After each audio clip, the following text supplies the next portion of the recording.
ما في قلبي غير الله نور محمد صلى الله لا إله إلا الله لا إله إلا الله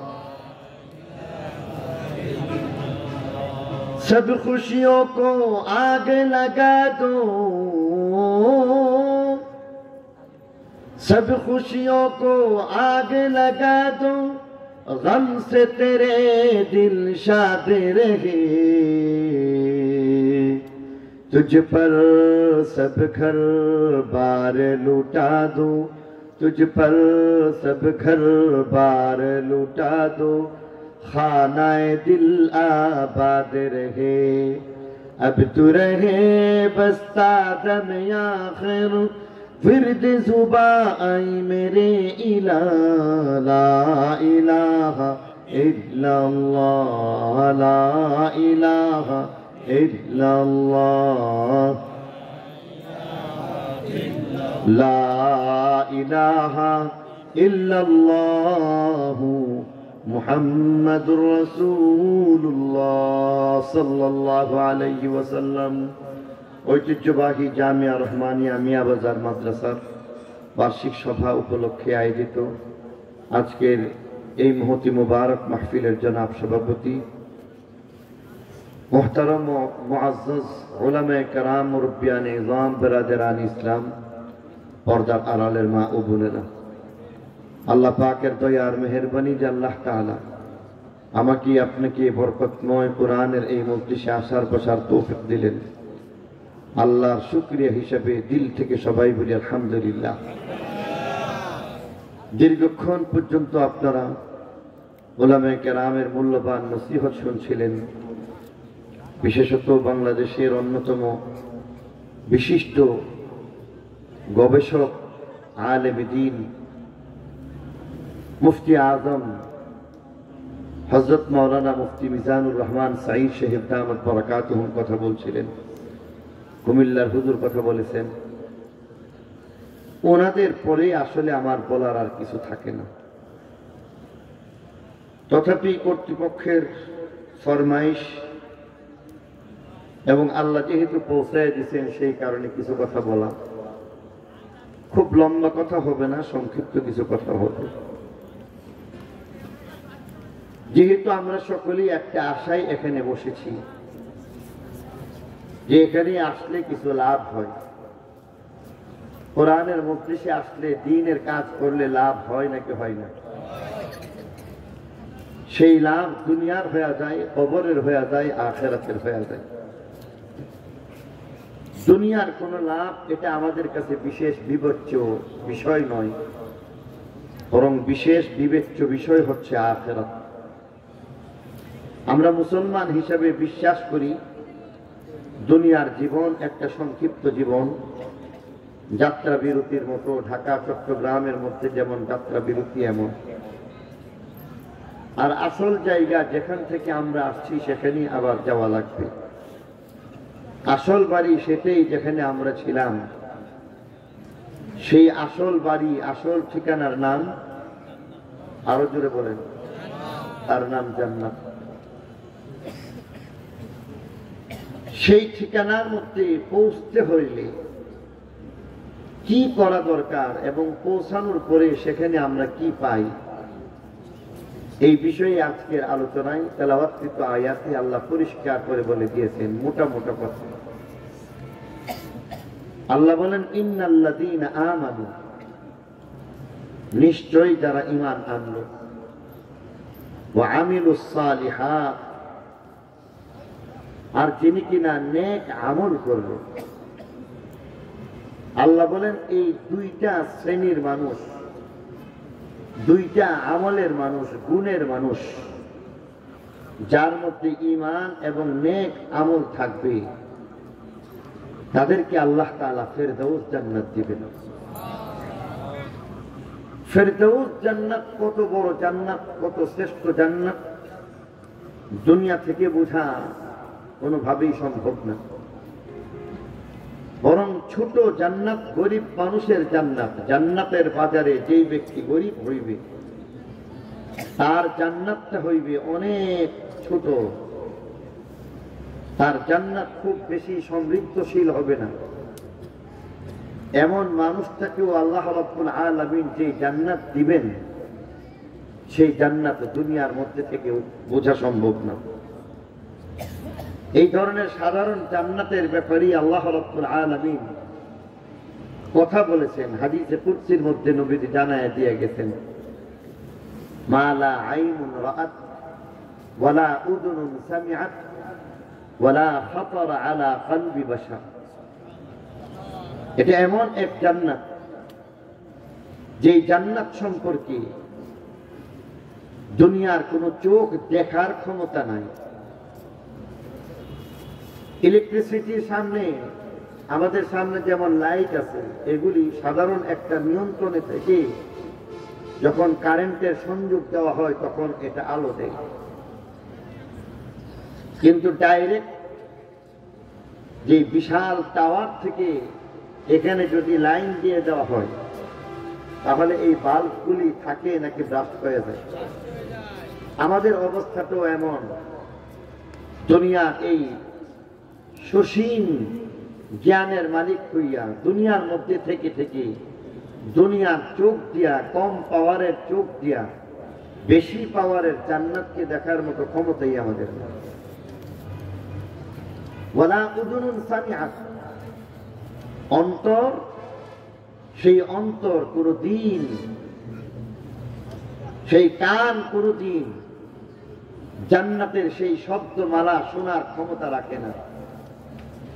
আর অন্তর বা মন, হৃদয় থেকে কল্পনা করে মানুষ যা বলতে পারে তার অনেক ঊর্ধ্বে হচ্ছে আল্লাহর জান্নাত। কল্পনা তো খুব সহজ। আপনি বসে বসে কল্পনা করলেন, আমি বসে বসে কল্পনা করলাম, চোখ বন্ধ করলাম আর ভাবতে থাকলাম, আমি উড়াল দিতে শুরু করলাম।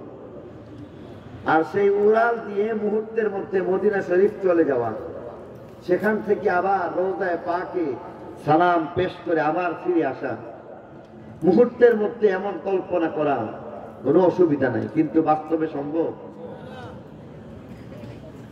কল্পনা তো অসম্ভবকে নিয়েও ভাবে।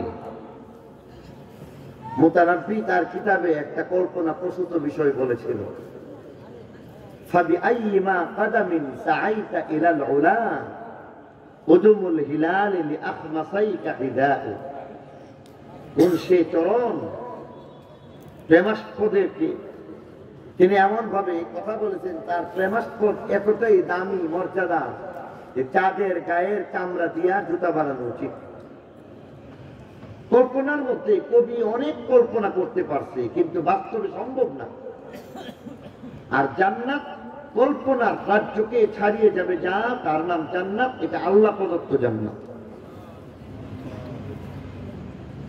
কিন্তু আমাদেরকে আল্লাহ রাব্বুল আলামিন ইখলাসের সাথে নেক আমলের বদলা সাধারণ জান্নাত দিবেন নাকি ফেরদাউস জান্নাত?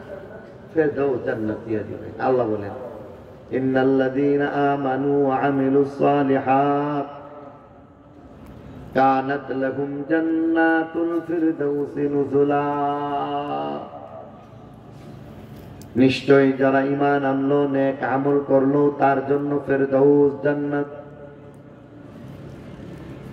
সাধারণ কারো জন্য নয়, পাক্কা ঈমানদারের জন্য। সাধারণ কোন আমলকারীর জন্য নয়, বরং আমলের মাধ্যমে ঈমানের পরীক্ষার মধ্যে যারা উত্তীর্ণ হয়ে যায়, এমন পাশ করা আমলওয়ালা ঈমানদার বান্দা বান্দি, আল্লাহ বলেন তাদের জন্য ফেরদাউস জান্নাত। ফেরদাউস জান্নাত বোঝানোর ক্ষমতা থাকবে দূরে থাক, সাধারণ জান্নাত বোঝানো যায় না। তাহলে হাদিসের আলোকে এবার বোঝা দরকার গরিব জান্নাতীর জান্নাতটা কেমন হয়। আল্লাহ রাব্বুল আলামিন বান্দার প্রতি শেষমেশ দয়া করেন।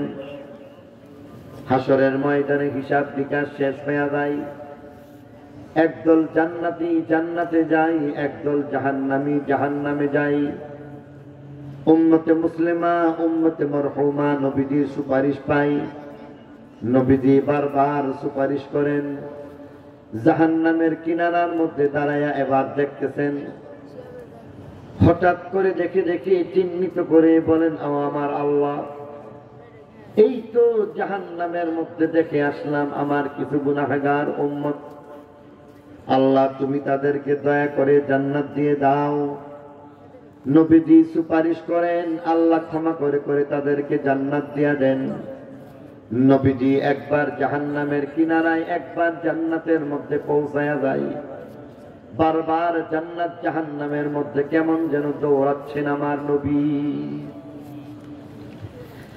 মাহবুব নবীর শাফাআতের মাধ্যমে আল্লাহ মাফ করেন। আল্লাহ বান্দা বান্দি সকলদের সবাইকে নবীর উম্মতকে জান্নাত দিতেই থাকেন।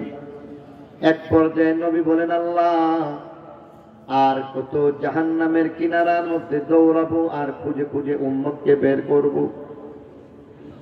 বরং একটা কথা বলে দিতে চাই, যার অন্তরের মধ্যে সরিষার দানা সম পরিমাণ ঈমান আছে, যাররা পরিমাণ ঈমান আছে, এমন মানুষটাকেও তুমি জান্নাত দিয়ে দিবা। আল্লাহ বলেন, নবী হে, আপনার মধ্যে অবশ্যই দয়া আছে। আপনি আপনার উম্মতকে নিয়ে ভাবেন। দুনিয়াতে ভাবছেন, কবর হাসর সব জায়গায় উম্মতকে নিয়ে ভাবছেন। হাসরের ময়দানে সবাই বলে নাফসি নাফসি, আপনি বলেন উম্মতি উম্মতি। है कब्र में भी मुस्तफा रो रो के आकिब है कब्र में भी मुस्तफा रो रो के आकिब है कहते हैं सुबह शम या उम्मती या उम्मती। নবী আমার উম্মতি উম্মতি করেন। আমার আল্লাহ ডাক দিয়ে বলেন, আপনার এত দয়া, তবে শুনেন তার চাইতে বেশি দয়া আমার। হাদিস শরীফের মধ্যে আল্লাহর নবী ফরমান, ইন্না লিল্লাহি মিআতা রাহমাহ, আল্লাহর 100টা দয়ার সাগর আছে। একটা দয়ার সাগর থেকে নবীদিকে দয়ার ভান্ডার কিছু না কিছু দেওয়া হয়। সিটা ফুটা বাঘ ভাল্লুককেও দেওয়া হয়। যার কারণে আজকে এত দয়া আর মায়া, পৃথিবীটাকে এত মায়াবী জালে আবদ্ধ রাখার চেষ্টা, এত দয়া আর মায়া, সেখানের মধ্যে কিন্তু আল্লাহ রাব্বুল আলামিন 99 দয়ার সাগর একাই রেখে দিয়েছে। আল্লাহ এবার ডাক দিয়ে বলেন, নবী হে, আপনার যদি এমন দয়া লাগে, তাহলে আমি আল্লাহর কি পরিমাণ দয়া। আজকে আমি আল্লাহ রাব্বুল আলামিন আপনার দোয়া কবুল করছি বটে, তবে আমার দয়ার মাধ্যমে। আল্লাহ এবার কুদরতি হাত জাহান্নামের মধ্যে ঢুকাইয়া দিলেন। জাহান্নামের মধ্যে যখন কুদরতি হাত ঢুকাইয়া দিলেন, হাজার হাজার লক্ষ লক্ষ কোটি কোটি কোটি কোটি কোটি কোটি লক্ষ লক্ষ কোটি কোটি কয়লা আল্লাহর কুদরতি হাতের মধ্যে উঠে আসে। এগুলি আসলে কয়লা নয়, প্রত্যেকটা হইল এক একজন জাহান্নামী, যার লম্বা এবং দৈর্ঘ্য হবে কমপক্ষে 120 হাত লম্বা। এই মানুষগুলি জলে পুড়ে ছারখার হইয়া এবার কয়লা হয়ে গেছে। আল্লাহর কুদরতি হাতের মধ্যে এই কয়লাগুলি চলে আসলো। আল্লাহ এবার এগুলিকে গ্রহণ করলেন। এগুলি হইল ওই সমস্ত জাহান্নামী যাদের অন্তরের মধ্যে কিছু না কিছু ঈমান আছে, যাররা পরিমাণ ঈমান আছে, তবে আমল নাই। আল্লাহ এদেরকে উঠাইলেন আর আল্লাহ তাদের প্রতি দয়া করে জাহান্নাম থেকে বের করে নিলেন। কিন্তু আল্লাহ যদি দয়া না করেন, তাহলে এরা কোনো দিন ক্ষমা পাওয়ার যোগ্য না। যেমন ভাবে কোটি কোটি বছর পর্যন্ত জাহান্নামের আগুনে জ্বলল, আরো কত কোটি কোটি কোটি কোটি হাজার হাজার কোটি কোটি বছর পর্যন্ত জ্বলতে হয়, একমাত্র আল্লাহ জানেন। আল্লাহ ছাড়া কেউ বলতে পারেন না। আল্লাহ সেই কয়লাগুলিকে এবার বের করে নহরুল হায়াত, জীবন নদী সেখানের মধ্যে ছেড়ে দিলেন। এখানের মধ্যে এই ছোট্ট এক একটা কয়লা চৈত্র মাসে খরার মধ্যে বৃষ্টি পড়লে মাঠের মধ্যে যেমন ভাবে কাঁচা কাঁচা ঘাস জন্মায়, এমন ভাবে ঠিক এক একজনে আবার নতুন করে 120 হাত লম্বা এক একজন জান্নাতি মানুষ হয়ে আছে। কিন্তু আল্লাহ তাদেরকে চিহ্নিত করলেন আর তাদের কপালের মধ্যে লিখে দিলেন, হাউলাই উতাকাউর রহমান, এরা হইল দয়াময় আল্লাহর পক্ষ থেকে যারা মুক্তিপ্রাপ্ত। তারা আল্লাহ দয়া করে মুক্তি না দিলে কশ্চিনকালেও জাহান্নাম থেকে বের হইতে পারে না। কপালের মধ্যে লেখা থাকবে জাহান্নামীয়ুন, এরা আসলে ছিল জাহান্নামী। আল্লাহ দয়া করে তাদেরকে জান্নাত দিয়ে দিলেন। এই মানুষগুলির মধ্যে হইতেও আবার আল্লাহ বাছাই করেন, খারাপের মধ্যেও কিছু ভালো মানুষ থাকে। চোর বাটপার যেমন আছে, আবার তাদের মধ্যে হইতে কিছু চোর বাটপার খারাপ মানুষ তাদের মধ্যেও ভালো আছে, যারা কখনো কখনো আল্লাহর ঘর মসজিদকে দেখলে তখন সম্মান করে, নাকি করে না? আবার কিছু আছে আরো খারাপ, যারা এমন সম্মান করে না। খারাপের মধ্যে যে মানুষটা অপেক্ষাকৃত ভালো, তাকে আল্লাহ আগে জান্নাত দেন, আরো খারাপ মানুষটা আরো পরে জান্নাতে যায়, আরো খারাপ মানুষ আরো পরে জান্নাতে যায়, আরো খারাপ মানুষ আরো পরে জান্নাত, আরো খারাপ মানুষ আরো পরে জান্নাত হয়। সবচেয়ে নিকৃষ্ট জঘন্য খারাপের খারাপ এমন মানুষটা সবচেয়ে খারাপ, তাকে এবার আমার আল্লাহ বলেন যে সবচেয়ে জঘন্য মানুষ, নিকৃষ্ট মানুষ। আল্লাহ বলেন, যাও আমার দয়াতে তোমাকেও জান্নাত দেওয়া হইল। এবার সে তার জান্নাতের মধ্যে প্রবেশ করে দেখলেন তার জান্নাতটা এত বড়, কমপক্ষে 10টা দুনিয়ার সমান একটা জান্নাতের মালিক হয়ে যায়। এই মানুষটা সবচেয়ে গরিব। জান্নাতের বাজারের মধ্যে এর চাইতে গরিব আর কেউ না। এবার লক্ষ্য করার বিষয়, এমন গরিব মানুষের জান্নাতটা কেমন। কিতাবের মধ্যে লেখছে, কিতাবের নাম হাদিউল আরওয়াহ, যেখানের মধ্যে একজন জান্নাতি তার জান্নাতের মধ্যে প্রবেশ করেন, সেখানে তার সিংহাসনের মধ্যে গিয়া হেলান দিয়া বসলেন। সিংহাসনের মধ্যে যখন হেলান দিয়া বসেন, যেখানের মধ্যে শুনশান নীরবতা, কেউ বলতে কেউ নাই, একা একাকী, সেখানের মধ্যে কেমন যেন সময় পার করেন। জান্নাতীকে সঙ্গ দেওয়ার জন্য এবার সেখানে একজন জান্নাতি রমণী পেছন দিক থেকে চলে আসে। পেছন দিক থেকে যখন সেই জান্নাতি রমণী আসে, তখন তার বাম পার্শ্বে কিছুটা পিছনে লুকাইয়া যায়। চুপচাপ এমন ভাবে পা টিপে টিপে আস্তে করে তার পিছনে গিয়া দাঁড়ালো, আর দাঁড়াইয়া ওই জান্নাতি ব্যক্তিকে সঙ্গ দিল। বলেন যে কেমন? সেখানে প্রথমত খুনসুটি শুরু করে দিল। খুনসুটির মাধ্যমে শুরু করলেন। সেখানে তিনি পিছন দিক থেকে হাতটাকে নিয়া ডান বাহুর মধ্যে আস্তে করে পিছন দিক থেকে টোকা মারেন।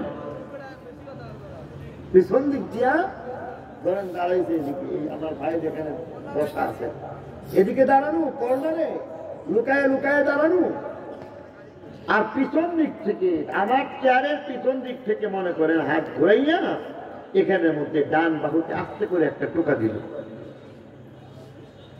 দাঁড়াইছে কোথায় আর টোকা দিল কোথায়? জান্নাতে এবার ভাবতে লাগলো, এই সুন্দর বালাখানা জান্নাত, জান্নাতের মধ্যে হঠাৎ নরম হাতের ছোঁয়া কোত্থেকে পাইলাম। ডান দিকে তাকাইছেন, কারণ সেখানে এবার কাউকে পান নাই। ওই যেই দিক থেকে টুকা লাগছে সেদিকে তালাশ করে পাইছে না কাউকে, কারণ মহিলা কোন দিকে দাঁড়ানো? মহিলা বাম পাশে। এবার ডান দিকে তাকাইছে, কেউ নাই। ঘাটটাকে বাঁকা করে এবার বাম দিকে এমন করে কাত করে তাকাইলেন। কিতাবের মধ্যে লেখে এইভাবে কাত করে তাকানোর পরে দেখলেন জান্নাতি একজন রমণী তার দিকে তাকায় তাকায় মুস্কি মুস্কি হাসি। তার চেহারা, রূপ, লাবণ্য, মুস্কি হাসি সবকিছু মিলাইয়া আজকের এই জান্নাতি সেখানের মধ্যে বিমোহিত হয়ে যায়, বিমোহিত হয়ে যায়। এটা জ্ঞান শূন্যের মতো। আর এইভাবে তাকায় যে আছে আছেই, অবাক বিশ্বে যখন তাকাই, কিতাবের মধ্যে লেখছে 70 বছর পর্যন্ত তাকায় থাকবে, তার কোনো খবরই থাকবে না। আর একটু জোরে কোন, আরো জোরে আওয়াজ দিয়ে বলি, দুনিয়াতে এমন কেউ আছে যার দিকে আপনি 70 দিন, 70 ঘন্টা, 70 মিনিট, 70 সেকেন্ড তাকায় থাকবেন, হা করে তাকায় থাকবেন, খবর থাকবে না? এমনটা নাই। পরের অংশ মিশকাত শরীফের মধ্যে আছে, জিজ্ঞাসা করতেছেন মান আনতি, এই তুমি কে হে যার দিকে তাকাইয়া আমি এমন ভাবে বিমোহিত হয়ে গেলাম? উত্তর দিয়ে আবার বলতেছেন আনা মিনাল মাজিদা, আমি হইলাম অতিরিক্ত বেশি। তুমি মনে করতেছো জান্নাতের মধ্যে মনে হয় আমার মতো সুন্দরী আর কেউ নাই? না না, বরং আল্লাহ রাব্বুল আলামিন তোমাকে জান্নাতের 70 জন হুর দান করেন। 70 জন হুর, তাদের এমন স্তর রয়েছে, এক একজন উচ্চমান, এক একজন নিম্নমানের, এমন 70 জন হুর রয়েছে। 70টা গ্রেডের মধ্যে এমন 70টা হুর আছে। আমি এই 70 নম্বর জান্নাতের হুর তাদের কেউ হইতে পারলাম না, বরং ধরে নিতে পারো আমি হইলাম তাদের বান্দির মতো। বান্দি বুঝেন? বান্দি মহিলা মানুষ বান্দি বুঝে, এখন তো বান্দি নাই, এখন বুঝে বুয়া আর চাকরানি। আমি হইলাম তাদের চাকরানির মতো। চাকরানির দিকে তাকাইয়া 70 বছর পর্যন্ত তার খবর নাই, মতান্তরে 70,000 বছর। 70 বছর পর্যন্ত বিমোহিত হইয়া থাকে, মনে করে জান্নাতের মধ্যে মনে হয় শ্রেষ্ঠ রমণী আমি পাইলাম। এবার তার সাথে যখন কথোপকথনে লিপ্ত হয়ে গেল, সবচাইতে নিম্নমানের লয়েস্ট পর্যায়ের জান্নাতের একজন হুর, তিনি 70তম হুর, প্রথম তালার মধ্যে আবার ডাকতেছেন আসো আসো। কাজের মেয়ের সাথে এমন ভাবে হা করে তাকায় থাকলে মানুষ বন্ধ করে। আর তুমি আমার মতো রাজরানীকে পাইলে তুমি কি করবা? আসো আসো। সঙ্গে সঙ্গে সেখান থেকে সবচাইতে লয়েস্ট, সবচাইতে নিম্ন পর্যায়ের জান্নাতের যে হুর, 70 নম্বর হুরের কাছে চলে যায়। এবার তার সামনে আগের নারীর সৌন্দর্য ফিকে হয়ে যায়, ম্লান হয়ে গেল, ফিকে হয়ে গেল। এবার তার সামনে যখন দুইজনে কথোপকথনে লিপ্ত হয়ে যায়, আর উপর থেকে একজন উচ্চমানের জান্নাতের হুর, তিনি কিন্তু শ্রেষ্ঠ না, তিনি হইলেন 69 নম্বর। 69 নম্বর জান্নাতের হুর এবার তাকে আহ্বান করে তার কাছে চলে গেলেন দুতলায়। এবার 3 তলা থেকে আরো একজন ডাকলেন, ডেকে ডেকে বলতেছেন আমালানা মিন নসিব, এমন কম দামি নিম্ন পর্যায়ের মানুষ, তাদেরকে নিয়ে তুমি সময় কাটাইলে আমাকে কখন সময় দিবা? এবার গেছে 3 তলায়, 4 তলায়, 5 তলায়, 6 তলায়, এক এক তালায় যাচ্ছে, এক একটা গ্রেড পরিবর্তন হয়ে যাচ্ছে। আর এমন করে প্রত্যেক থেকে উচ্চমানের জান্নাতের হুর কমপক্ষে 70 গুণ বেশি সুন্দর। উপরে যায়, উপরে যায়, উপরে যায়। হঠাৎ সেখানের মধ্যে লক্ষ্য করে দেখলেন সেই জান্নাতের মধ্যে হারমোনিয়ামের মতো আওয়াজ। লক্ষ্য করার বিষয়, সেখানের মধ্যে হারমোনিয়ামের আওয়াজ কেন? সেখানের মধ্যে এমন মিউজিক কেন বাজতেছে? কিতাবের মধ্যে লেখি সেখানের মধ্যে উচ্চ মানের কোন একজন জান্নাতের হুর নিম্নমানের জান্নাতের হুরকে সময় দেওয়ার কারণে তার হাসি পাইছে, খিলখিলায়া হাসে।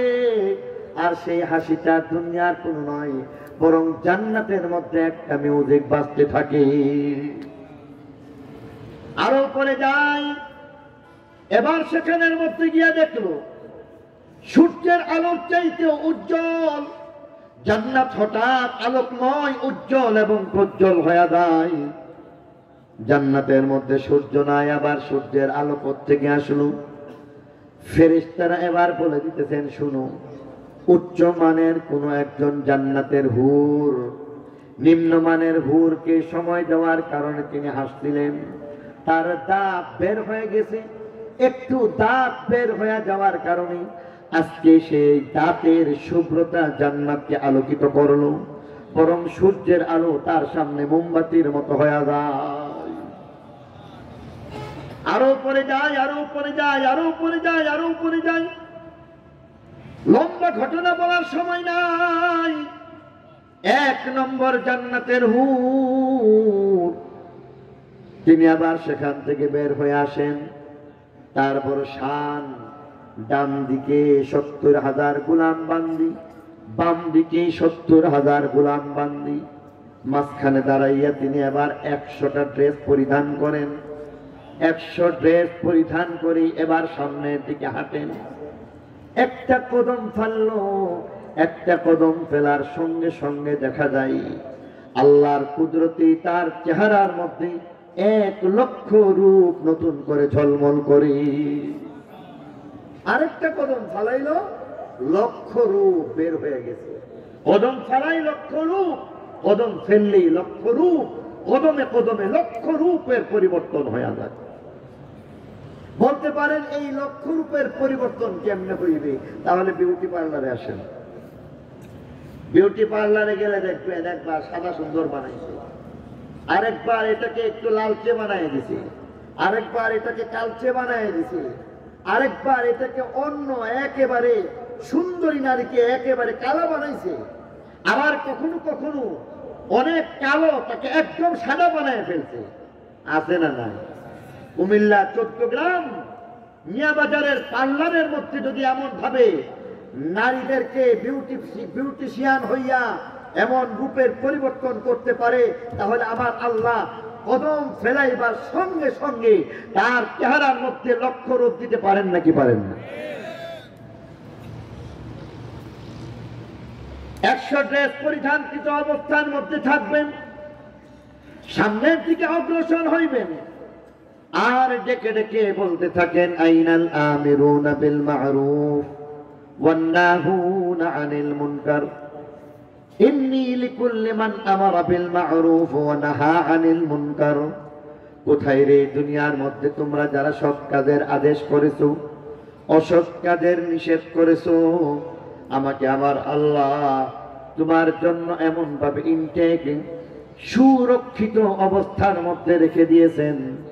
আল্লাহ রাব্বুল আলামিন আমাকে এমন রূপ আর লাবণ্য দান করেছেন। এবার আসো আসো বলে তাকে আহ্বান করবেন। জান্নাতি এবার 1 নম্বর জান্নাতের হুরকে পাইয়া এবার এতটাই মুগ্ধ হয়ে গেলেন, অপলক দৃষ্টিতে তাকাইয়া রইলেন। সাথে সাথে তার দিকে জান্নাতের হুর তাকায় থাকে, চোখের পাতি আর পলক পড়ে না। ফীহিন্না কাসিরাতুত তারফি লাম ইয়াতমিসহুন্না ইনসুন ক্বাবলাহুম ওয়ালা জান। ফীহিন্না কাসিরাতুত তারফি লাম ইয়াতমিসহুন্না ইনসুন ক্বাবলাহুম ওয়ালা জান। ফাবিআইয়ি আলা'i রাব্বিকুমা তুকাজ্জিবান। 1 নম্বর জান্নাতের হুরকে পাইয়া এবার কেমন যেন সবকিছু অন্য জান্নাতের হুর তার সামনে ম্লান হয়ে গেল। এবার দুইজনে মিলে কথোপকথনে লিপ্ত হয়ে যায়। জিজ্ঞাসা করেন, রূপের রহস্য জানতে চাই, কেমন করে এত রূপ পাইলা? তোমার রূপ কেমন করে এত সুন্দর দেওয়া হয়েছে? আজকে তোমার রূপের রহস্যটা জানতে চাই। এবার জান্নাতের হুর তার রূপের রহস্য বর্ণনা করি। দুনিয়ার মানুষের মতো না, বাংলাদেশের মহিলাদের মতো না। বাংলাদেশের মহিলাদের রূপের রহস্য হইল লাকসামা। আছে না নাই?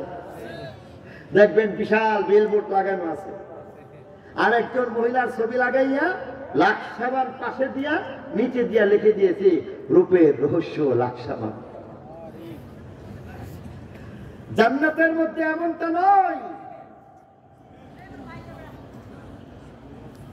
জান্নাতে আবার জিজ্ঞাসা করতেছেন রূপের রহস্যটা বলো, এত রূপ কোত্থেকে পাও, এত গুণ তোমার মধ্যে কেমন করে, কোত্থেকে কে দিল? এবার বলতেছেন তাহলে আসো গল্পে গল্পে তোমাদের সাথে কথা বলতে বলতে বলি।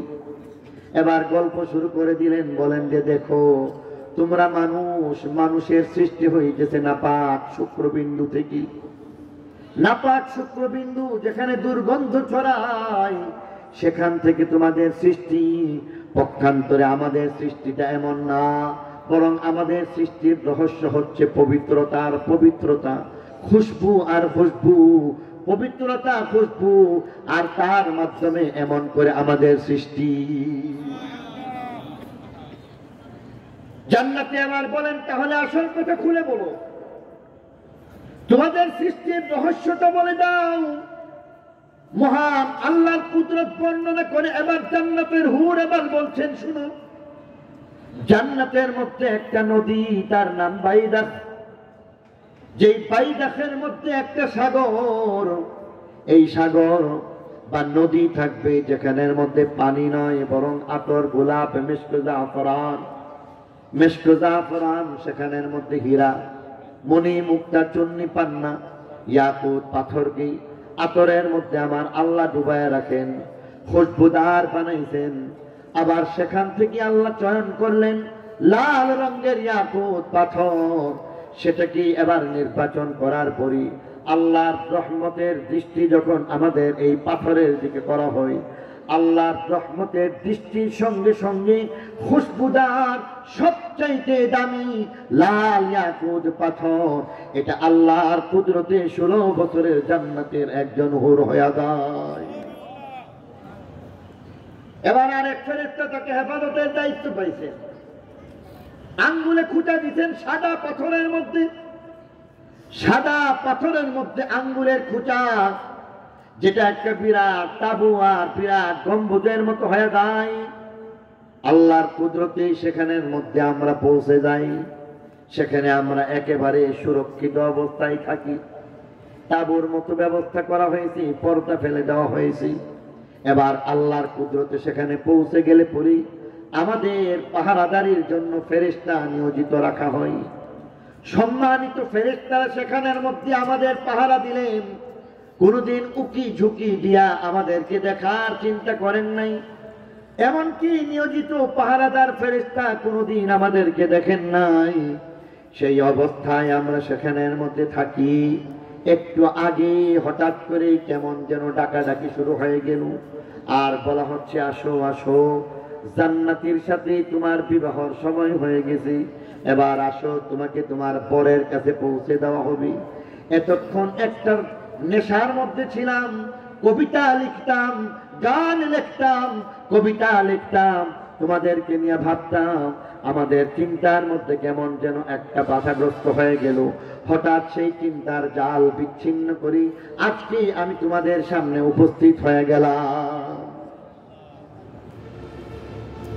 এবার বলতেছেন কতদিন সেখানে ছিলাম, ফেরেশতারা জানাইয়া দিতেছেন হাজার হাজার লক্ষ লক্ষ বছর পর্যন্ত সেখানে। কিন্তু আজকে তারা বলতেও পারে না, মনে হয় এই তো সেদিন। জান্নাতে আবার জানতে চান তাহলে তোমরা এত লম্বা সময় কেমনে কাটাইছো?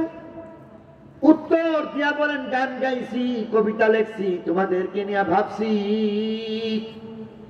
জান্নাতে বলেন তাহলে আজকে তোমার মুখ থেকে আমাদের প্রশংসা বাক্য গান শুনতে চাই। সাথে সাথে আবার জান্নাতের হুর গান গাইতে শুরু করলো, নাহনুল খালিদাতু ফালা নামুতু,